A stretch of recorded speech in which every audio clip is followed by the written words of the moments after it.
संदर्भातली एक महत्त्वाची ब्रेकिंग न्यूज समोर येते। खरं तर राज ठाकरे अमरावतीच्या दौऱ्यावर आहेत आणि ऑक्टोबरचा हप्ता दिल्याशिवाय लाडकी बहीण योजनेवरून राज ठाकरेंनी एक टीकास्त्र डागलेलं आहे। सत्ताधाऱ्यांच्या स्वार्थासाठी लाडकी बहीण योजना तयार करण्यात आली आहे। ऑक्टोबरचा हप्ता दिल्यावर तिजोरीमध्ये ठणठणाट सध्या पाहायला मिळतोय असं राज ठाकरेंनी म्हटलेलं आहे। त्यामुळे आता लाडकी बहीण योजनेवरून त्यांनी महायुतीवर ही सडकून टीका केलेली आहे। उद्योग उभारून महिलांना रोजगार दिला पाहिजे, ना की त्यांना अशा प्रकारे योजनांचा आधार द्यायला हवा असं सुद्धा राज ठाकरे यावेळी म्हणाले। नेमकं काय राज ठाकरे म्हणाले तर आपण पाहूयात। लाडकी बहीण योजनेवरून राज ठाकरेंनी सरकारला टोला लगावलाय। यामध्ये ऑक्टोबरचा हप्ता दिल्यानंतर जानेवारीमध्ये पगाराचे पैसे राहणार नाहीत असं राज ठाकरे म्हणाले। सोबतच राज्य खड्ड्यात घातलं जात असेल तर हे चुकीचं आहे असं सुद्धा परखड मत त्यांनी या ठिकाणी व्यक्त केले।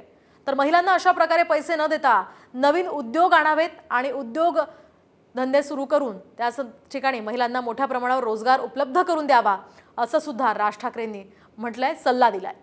या सगळ्या पार्श्वभूमीवर आता महायुतीकडनं यावर काय उत्तर येतं ते पाहणं अतिशय महत्त्वाचं असेल।